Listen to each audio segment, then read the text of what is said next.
So we're going to hear from Morgan. Morgan will be the last speaker, and then I'll close it out. And we've got a lot of great food and drink for everybody, too.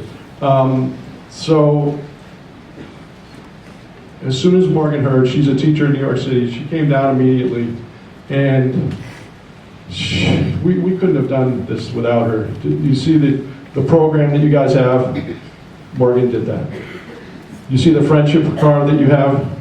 Morgan did that. You read the obituary? Morgan and her friend Elisa did that. We could not have survived without Morgan. Here she is. Hi everyone.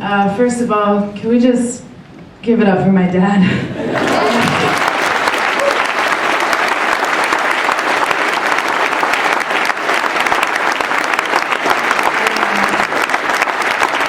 I have no idea how he just stood up here the entire time. I mean, he just lost his son. And like, Dad, you're the greatest person I've ever known. And your mom, sorry. Your dad. Words really can't describe what it means that you are here for Jamie today. He used to introduce himself in college saying, "Hi, I'm James. I love music and I love friendship." Looking around and seeing the friendships that he has built is absolutely breathtaking. James and I were not always great friends. If you knew me in high school, you knew that we basically ignored each other in the halls. We found a little common ground through music in college. And then when he started dating Lauren is when we became very close. I have a text message from him in October saying, "I can't believe we didn't used to get along because you might be my best friend right now." I'm pretty angry that I didn't get longer with him. Towards the end of Jamie's life, he was struggling with many things. He had diagnosed himself as schizophrenic and was later clinically diagnosed with bipolar disorder. He was also terrified that he was suffering from the effects of CTE as a result of repeated traumatic brain injuries from football. We used to have long phone conversations, and I'm talking like 3-hour phone conversations, where Jamie would say that he wanted to be a champion for his disease.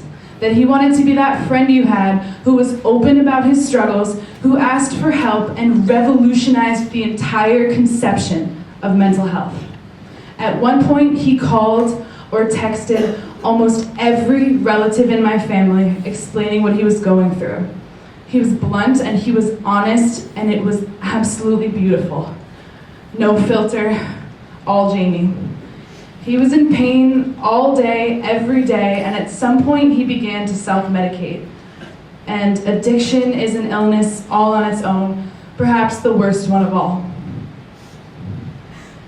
The thing about mental illness and addiction is that they affect you for every moment of your life, and they affect your family members all day and every day, but nobody talks about them.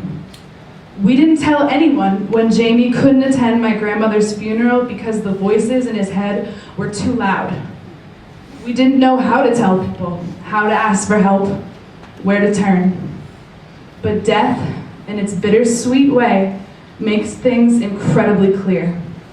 If you are struggling, if your family member or your friend is struggling, tell someone. Reach out, ask, "How can I help?" Suggest resources, share experience, just show up.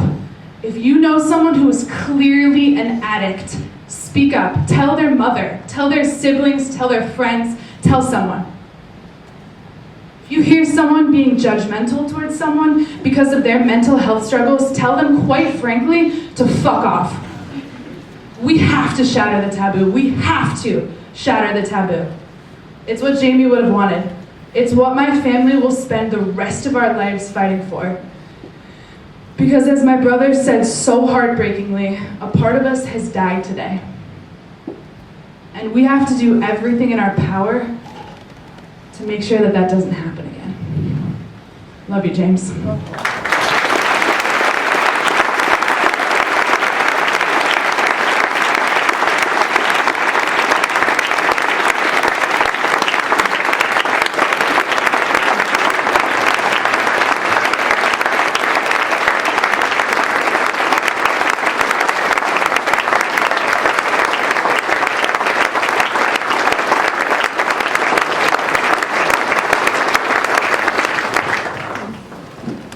These kids are something, aren't they? So, parents aren't supposed to bury their children. That's not the natural order of things. So where do we go from here? For all of you, you can hold him in your heart and remember all of the light he brought to all of your lives. What about us, our family? What do we do? Many of you know our friend Rosanna San Martin.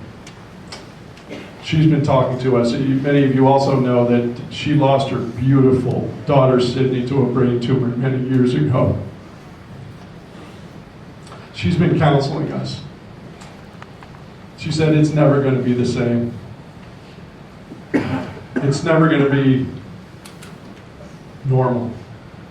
We have to find our new normal, whatever that is. And we'll go forward together as a family, and we'll try to even find some laughter in there too, because Jamie would want that, and he would want that for everybody too. So, I want to thank everybody for coming tonight so much. We will never forget this. As I said, we're going to have a reception right outside these doors. Plenty of food, drink. Please come and enjoy yourself. Also notice around the rooms, at the back of the room, there are guest books. Please sign the guest books. You don't have to sign them right now. Hang out, get a drink, come back, sign the guest books, whatever. There are lots of great boards around with pictures that Daphne did. Incredible work by Daphne. There's also some memorial stuff that Jamie spread around, which is great stuff. On the monitor out in the back, we'll be playing sort of a baseball sideshow going back to Rome and Fred's days with the Tigers.